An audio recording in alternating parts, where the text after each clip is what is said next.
Un saludo cordial para todas y todos. Estamos en la segunda clase de las clases virtuales que la cátedra está preparando para cubrir las 3 primeras unidades o lo que restaba de ellas después del dictado presencial.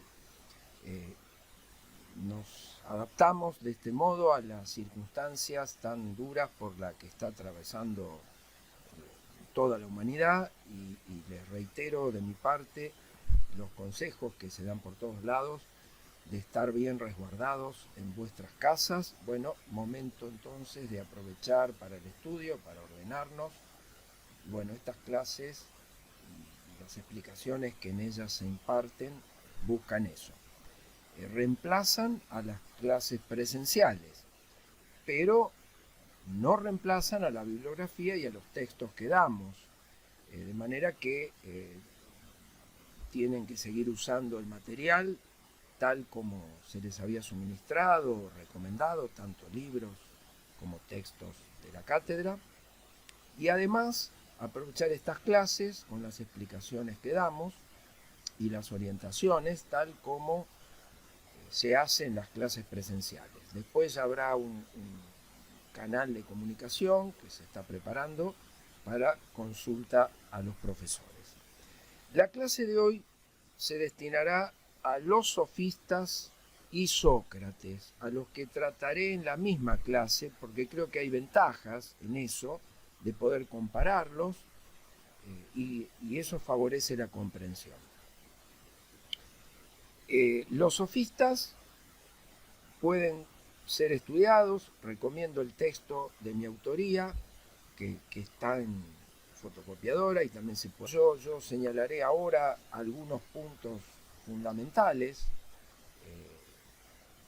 De todos modos tienen que leerlo en totalidad, simplemente explicaré los ejes principales que allí aparecen, pero con una pequeña introducción primero, rápida.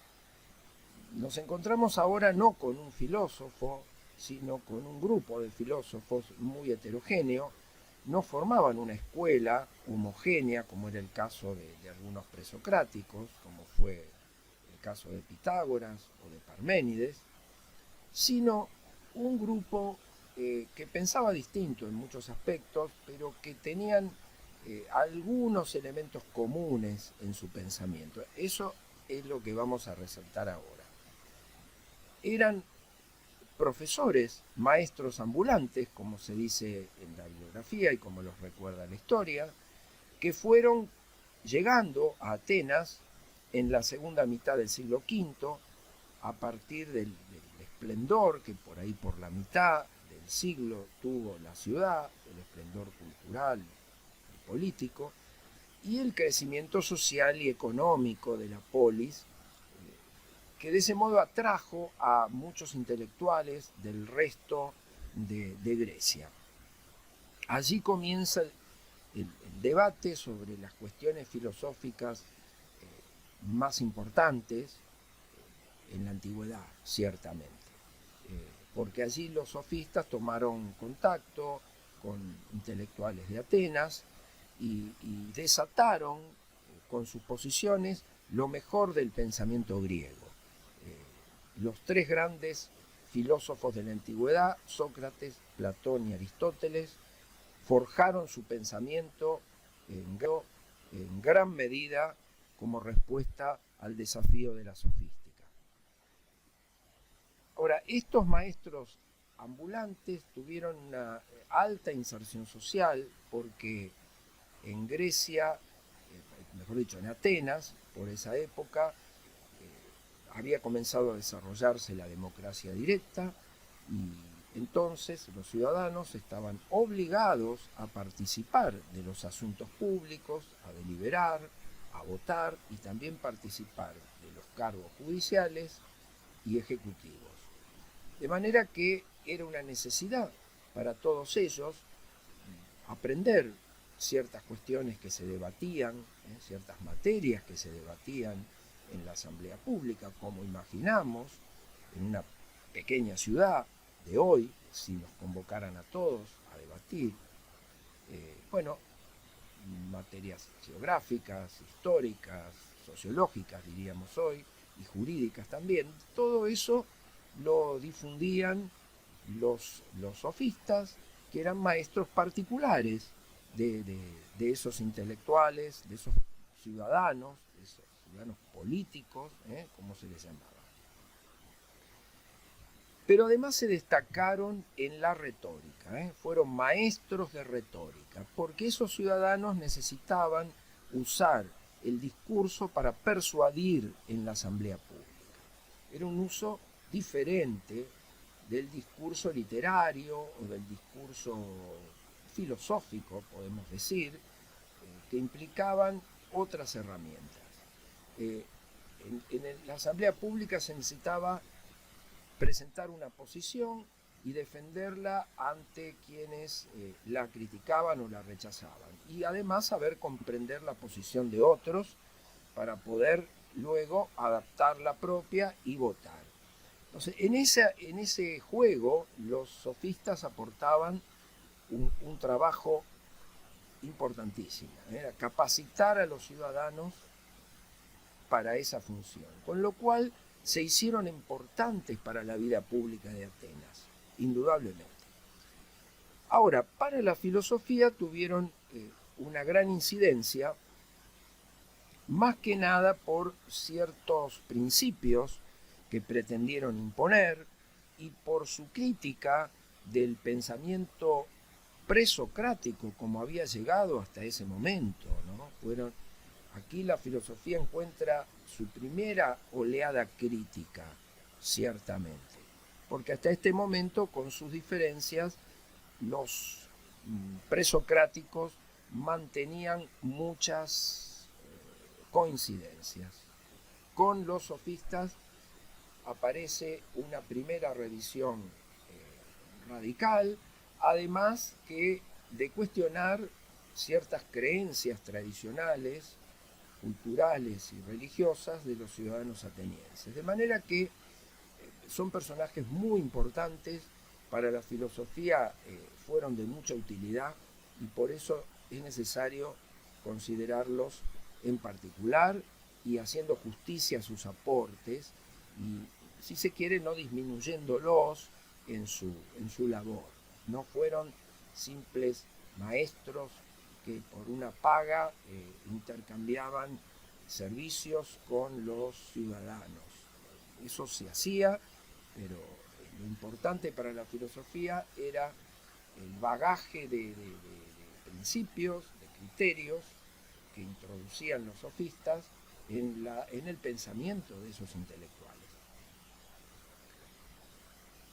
En el texto que les dejo sobre los sofistas y la problemática humana en la filosofía griega antigua, encontrarán un primer apartado titulado El problema del hombre en la filosofía presocrática. Se acostumbra a decir que los sofistas introdujeron la cuestión humana en la filosofía. Bueno, hay que ser un poco más preciso.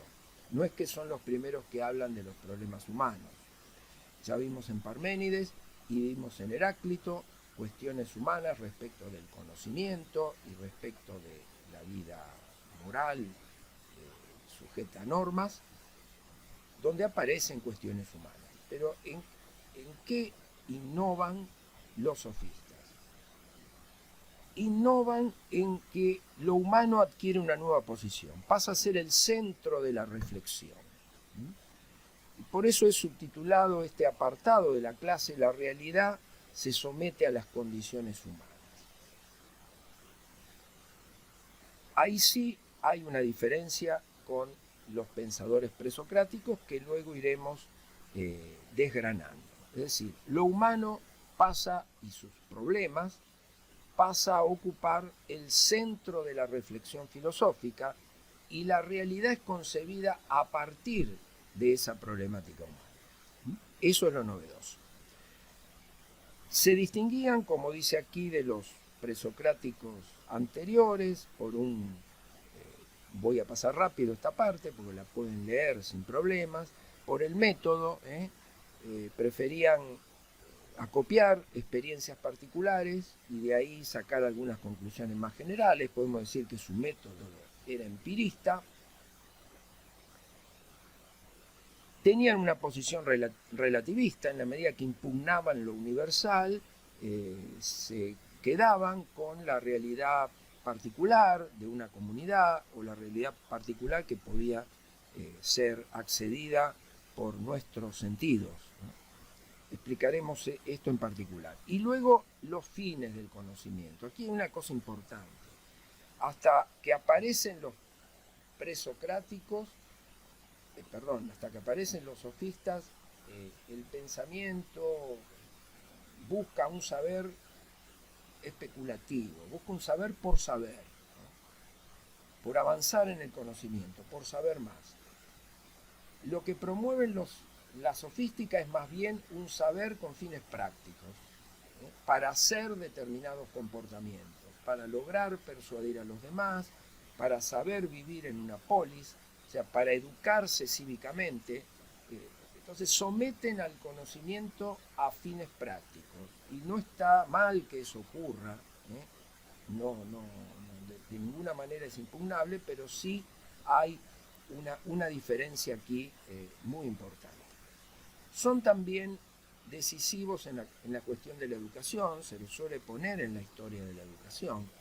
Ahí brevemente lo principal de su aporte consiste en promover la educación cívica, es decir, la educación para formar ciudadanos, ¿no? Ciudadanos que sean capaces de convivir en la esfera pública, presentando sus posiciones, sabiendo persuadir al adversario y ganar los debates, ¿no? Eso hacía que la educación privada, que tenía a su cargo las familias, no existían las instituciones públicas, algunas de ellas fueron un antecedente de lo que después fueron las instituciones públicas de educación, las formaron Platón y Aristóteles, ¿no? Si no existían grupos con un maestro y discípulos, y después la educación familiar. Pero los sofistas insisten en que esa educación debe ser hecha con miras a formar un ciudadano, no simplemente un hombre sabio o alguien que le preocupa saber más, sino que pueda aplicarlo a la vida práctica. Bueno, ahora vamos a presentar, verán en pantalla, la frase más famosa de los sofistas, que se debe a Protágoras, el sofista más importante, y que dice: el hombre es la medida de todas las cosas, de las que son en tanto son, y de las que no son en tanto no son.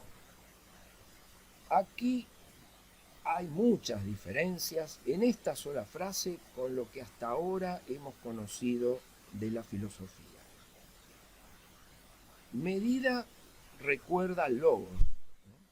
Logos, el logos también se podría traducir como medida, ¿no? Y el logos era la medida del cambio para Heráclito, por ejemplo, no el hombre. Lo mismo para Parménides.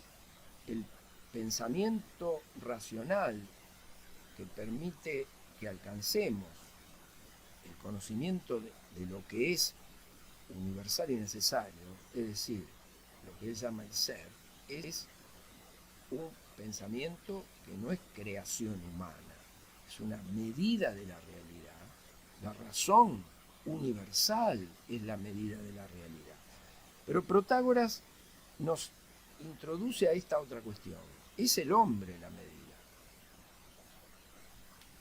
Explicaremos en particular qué quiere decir eso, ¿no?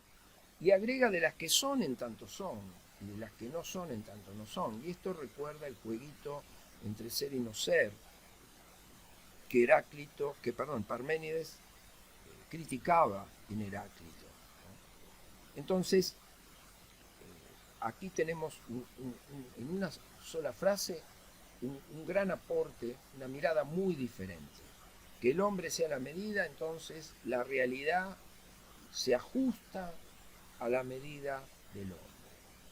Y esa medida se asocia a control. El hombre controla la realidad. Esto es completamente diferente de lo que hasta ahora estábamos acostumbrados a escuchar en los filósofos anteriores. Por ejemplo, en Parménides y en Heráclito, la razón es la facultad que accede a lo incondicionado, a lo que es universal y necesario, y eso es lo real, ¿no? En el caso de Parménides, claramente eso es lo real. En el caso de Heráclito, no hay nada incondicionado, pero lo real es ese movimiento que solo la razón particular del hombre asociada al logos universal capta. De manera que en estos pensadores la razón puede saltar las apariencias. En Heráclito podríamos decir que las apariencias, lo aparente y lo real no tienen distinción, pero sin duda la razón permite dejar de considerar lo aparente solo como aparente, sino como lo verdaderamente real también. La razón de la cual habla Protágoras, o nos induce a pensar a partir de su frase y otros escritos, solo puede moverse a partir de la información que dan los sentidos. Ahora, esa información de los sentidos es variable, contingente, cambia según las circunstancias, cambia de persona a persona, y en la misma persona también cambia, ¿no? Como podemos decir, cuando estamos sanos, la comida nos cae bien, esa misma comida cuando estamos enfermos no nos cae bien, o inclusive evitamos comerla, según el punto de vista, la perspectiva en la que estemos, la vista nos da una información o nos da otra. Bueno, en fin, hay muchísimos ejemplos de que los sentidos nos dan una información variable. Pero eso es lo que tenemos, dice dice Protágoras, corrijo aquí. En consecuencia, lo que se puede hacer a partir de esta fuente primera de información, que es la que dan los sentidos, es construir un discurso persuasivo. No más que eso, es decir, no una ciencia de lo universal y eterno, sino un discurso persuasivo de los demás. Porque todos tenemos acceso por los sentidos a las cosas, pero obtenemos una información diferente. De manera que quien construya el discurso más exitoso, que sería el discurso que persuade a los demás, es el que de algún modo construye la verdad. Así la verdad se hace relativa. Yo he puesto una pregunta que va a aparecer en pantalla. Subjetividad de la verdad y de los principios morales. Bueno, el propio Platón desliza que algunos sofistas y hasta el propio Protágoras habrían difundido que la verdad es lo que cada uno piensa que es verdadero y lo moral es aquello que cada uno cree que es moral, ¿no? Bueno, esa interpretación individualista el propio Platón en otros textos la desecha y más bien se abre a una visión más comunitaria, que explicaría por qué ponen tanto el acento los sofistas en el discurso y en la retórica. La verdad es comunitaria, es algo que alcanzamos en la medida que discutimos entre nosotros. No podemos con los sentidos acceder a una realidad universal.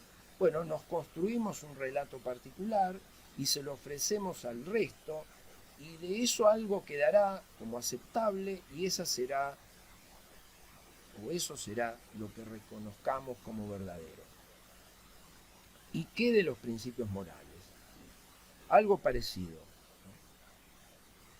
Los principios morales no pueden ser individuales, porque los necesitamos para convivir. Por lo tanto, sería imposible convivir sobre principios que solo valen para una persona y no para las demás. pero tampoco podemos alcanzar con los sentidos principios morales universales, es decir, el bien universal, más allá de los principios morales que en una ciudad se aceptan, ¿eh? Así se vivía en la antigüedad. Los principios morales de una ciudad no siempre coincidían con los de otra. Consecuencia, Protágoras ofrece una interpretación comunitarista de la moralidad, diciendo que si en una ciudad se siguen ciertos principios morales, es porque debemos admitir que provienen de una suerte de convención originaria, que es imaginaria, es hipotética, que les dio validez. Es como al hacer conductas que aceptan ciertos principios, es como si cada uno le hubiera prestado acuerdo a esos principios en una convención originaria. O sea, una ética convencional, comunitaria, pero no individualista, ni tampoco universalista. Vale para los miembros de esta comunidad. Con esto está bien claro que en los sofistas hay una crítica radical de la filosofía como llegó hasta ellos, ¿no?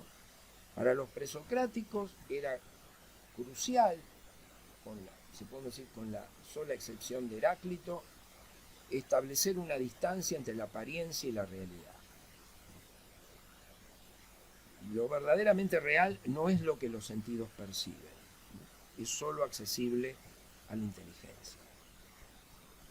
Los sofistas borran esta distinción, sostienen que a partir de los sentidos no es posible alcanzar una realidad ni una moral universales, pero reemplazan la distinción por otra que tuvo mucha importancia en el pensamiento antiguo y medieval, que es la cuestión de la naturaleza y la convención que está explicado en el final del texto que les dejo. Se trata de la naturaleza humana, ¿no? Porque si los principios con los que nos manejamos provienen de una suerte de convención hipotética, bueno, la pregunta es, ¿cuántos de esos principios vienen de la naturaleza humana y cuántos vienen de lo que nosotros hemos hecho con esa naturaleza, ¿no? Entonces, el punto que interesa a los sofistas no es la naturaleza en general, la physis, como decían los primeros filósofos, sino la naturaleza humana. ¿Qué hay de dado en la naturaleza humana y qué hay de construido, de puesto por nosotros? Esa distancia está captada con los conceptos de naturaleza y convención. Bien, con esto dejamos los sofistas. El texto que les dejo explica en mayor medida todo esto que les he dicho, de manera que recomiendo su lectura. Y pasamos al primero de los filósofos griegos, de los grandes filósofos griegos, que es Sócrates. Aquí sí pueden seguir perfectamente la bibliografía habitual, como Carpio, por ejemplo, leyendo con cuidado. El capítulo es muy extenso y trae muchos ejemplos, y es muy bueno que así sea, de diálogos socráticos, donde se ve cómo hace Sócrates para rebatir las posiciones de sus adversarios y ayudarlos a dar a luz la verdad. Sócrates pertenece a la segunda mitad del siglo V, es una figura enigmática porque no se conocen textos escritos por él. Lo que sabemos de Sócrates lo sabemos por sus discípulos, el principal de ellos fue Platón, pero hay otros, ¿no? Más o menos la historiografía filosófica acepta que el método llamado mayéutica pertenece a Sócrates, y también su intención de llegar al concepto con el método y relacionar el método y el concepto con la vida moral. Eso es normalmente atribuido a Sócrates. Ir más allá ya es más difícil, ¿no? Más bien se cree que son agregados de Platón. Sócrates es un gran crítico de los sofistas.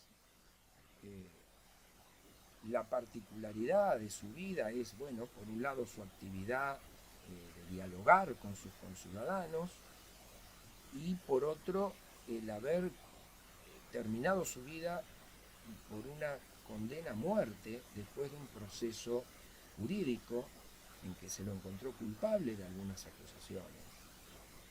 Y esas acusaciones no tenían que ver con con la vida privada de Sócrates, sino con la vida pública y con su pensamiento, ¿no?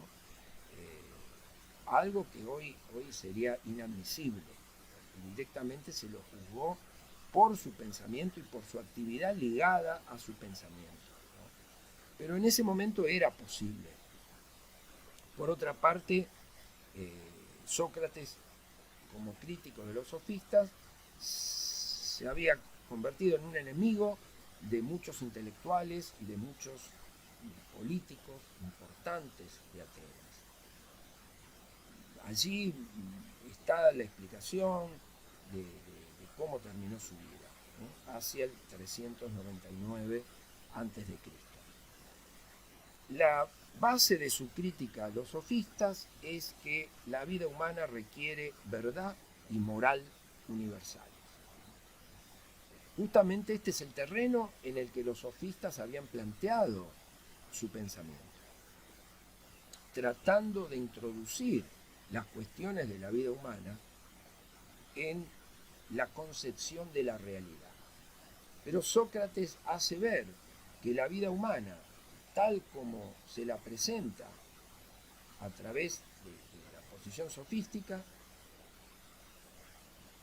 es completamente imposible de ser llevada a cabo. Digamos, es un particularismo y un relativismo que hace imposible la vida en común. La vida en común requiere para Sócrates de que tanto el conocimiento como los principios morales sean universales. Y para eso plantea que en la propia vida humana, no en la naturaleza como la presentaban los presocráticos, en la propia vida humana está la respuesta a todo eso. De aquí la originalidad de su pensamiento, ¿no? Una cosa que debemos decir de antemano es que Sócrates no debe ser interpretado solamente como quien introdujo un método. El método hay que tener claro que buscaba algo, el concepto, que era la forma que para Sócrates tomaba la verdad.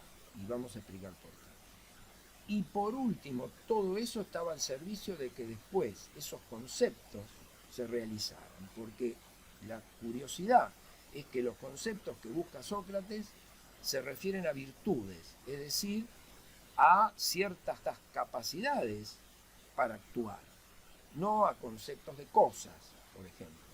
El concepto de montaña, el concepto de río, también son conceptos, pero a Sócrates le interesaba el concepto de las virtudes, es decir, eso que nos permite aplicar y actuar en nuestra vida moral. Por lo tanto, debemos considerar todas estas facetas, porque la posición más propia de Sócrates, y por la que se lo conoce en la ética, es que la virtud moral es posible a partir del conocimiento. Y de ahí que se enlazan concepto y vida moralmente buena. Esta posición es conocida como intelectualismo ético. Para hacer el bien, quiere decir, para hacer el bien es necesario previamente conocer qué es el bien. Hay una frase también muy conocida, difundida, de Sócrates. La expresión es: solo sé que no sé nada. Solo sé que no sé nada. Y era una frase que guiaba sus actividades de interrogación a sus conciudadanos, porque él no se presentaba como un sofista que sabía determinadas materias y determinadas técnicas y se las transmitía a sus alumnos, y por eso les cobraba, porque les daba algún servicio, ¿no? Algo que el maestro poseía y que pasaba al alumno. Sócrates se reivindica como alguien que no sabe nada, por lo tanto, él no conoce las respuestas a aquello que está preguntando. Pero sabe que puede ayudar a los interlocutores a sacar por ellos mismos esa respuesta. Entonces es un estimulador más que un maestro que deriva de su saber ciertos conocimientos hacia los alumnos. Es quien estimula el conocimiento de los alumnos. Ahora, hay que tomar con cierto cuidado también el solo sé que no sé nada, porque si se lleva al extremo, tampoco se entendería cómo guiaba sus interrogaciones Sócrates. Una cosa que debe decirse es que pregunta por virtudes, no por otra cosa más que virtudes, que es la justicia, que es la belleza, que es la bondad, que es la valentía. No que es una montaña o que es un río, sino que es todo este tipo de virtudes. Y no a cualquiera, no parándose en una esquina y esperando al primero que pase para preguntarle, sino a quienes por su actividad deberían conocer qué son esas virtudes. Entonces, la justicia se pregunta, como veremos en el texto de la República de Platón, se pregunta a los políticos, es decir, a los ciudadanos que debaten en la asamblea pública y que ejercen cargos públicos, porque se supone que sus actividades buscan realizar la justicia, por lo tanto deben conocer de qué se trata, ¿no? Bueno, esos interlocutores que aparecen en la República, la mayor parte de ellos son políticos. A los artistas por la belleza, ¿no? Al militar, en el célebre diálogo sobre el láquez, por la valentía. Como verán, son todas virtudes que quien desempeña esas funciones debe conocer. Entonces lo que él busca es eso, asociar la actividad que cada uno hace con el conocimiento de una virtud. Y las interrogaciones buscan, por un lado, podemos decir entonces que ese método que se conoce como mayéutica, que quiere decir el arte de dar a luz, tiene dos momentos. Tiene dos momentos. Un solo método, pero que tiene dos momentos. El primer momento se llama la refutación y el segundo la mayéutica propiamente dicho. ¿Por qué refutación? Porque ahí Sócrates pregunta y escucha a sus interlocutores y se producen los debates más severos y a veces generan enojos en los interlocutores.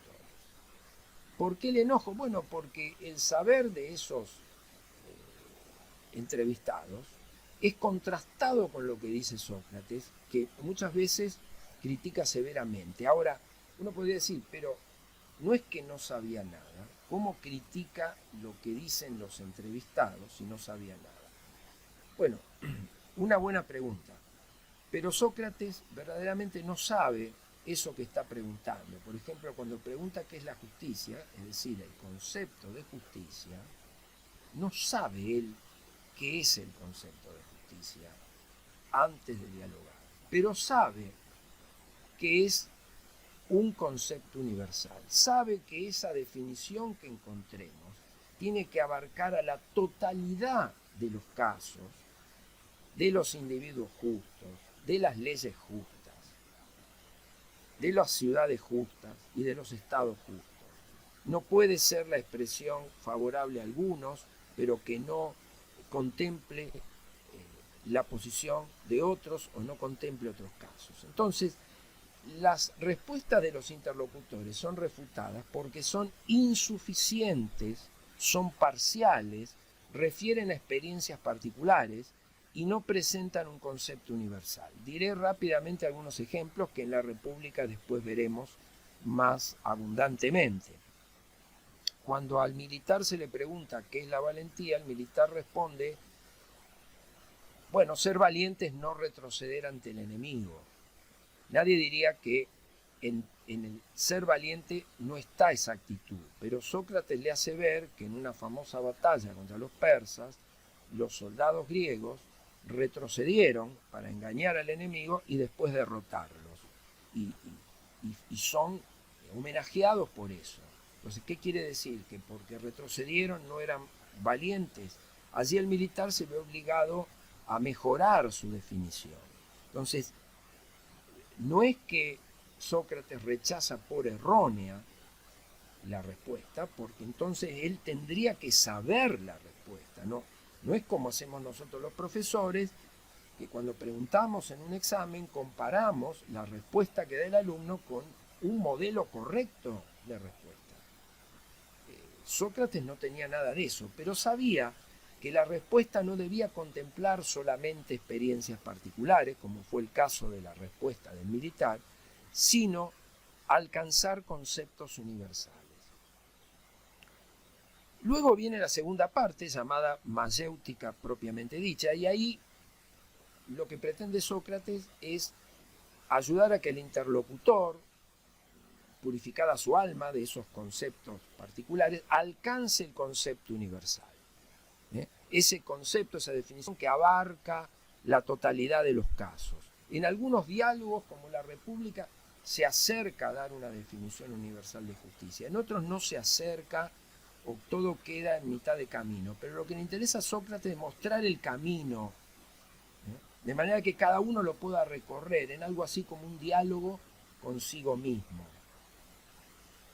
Porque en verdad él cree que ese concepto ya está en nosotros. Es decir, ya sabemos, antes de tomar contacto con las experiencias y las cosas particulares, ya sabemos el concepto universal. Solo que, dice, cuando el alma ingresa al cuerpo, los conceptos universales, las ideas, se olvidan. Y los sentidos, con su información, tapan después, llenan de experiencias particulares el alma y tapan ese concepto universal. Pero despejando el alma de esos conocimientos particulares, tendrá que aparecer el concepto que ya está en el alma de cada uno de nosotros. Esa es la posición de Sócrates. Entonces, que el concepto esté en el alma hace que la labor relativista de los sofistas no tenga sentido, ¿no? Los sofistas se quedaron en el velo de los sentidos. No ven que en el alma humana hay además conceptos, y esos conceptos, si la información sensible y la experiencia particular es debidamente controlada, aparecerán. Entonces está en nosotros el remedio, no en la naturaleza, está en nosotros, en el alma humana, esa verdad universal que necesitamos. Y ese concepto después es el que se lleva a la acción. Es decir, para ser justo es necesario conocer previamente la virtud de la justicia. Entonces, alcanzar el concepto para Sócrates no es simplemente un propósito de conocimiento. Sócrates es antes que nada un moralista. Quiere que esos conceptos se traduzcan, que son conceptos de virtudes, recordemos, se traduzcan en acciones morales. Entonces, esa es la conexión, virtud y conocimiento, ¿no?, que lo ha hecho célebre a Sócrates y que no debemos dejar de lado. Entonces, resumiendo, los sofistas proponen un relativismo de la realidad porque nos creen incapaces de descorrer el velo de los sentidos, y entonces lo que queda es un discurso público muy importante, pero que para los ojos de Sócrates no puede fundar la vida moral ni tampoco el conocimiento. En Sócrates más bien tenemos virtud universal y vida moral. Ahí tenemos la comparación entre sofistas y Sócrates, que estuvieron muy vinculados y en cuya relación se fue cuajando el pensamiento más elevado de la filosofía griega que entregaron después Platón y Aristóteles, a los que veremos en las clases posteriores. Muchas gracias por ahora y seguimos en la próxima clase.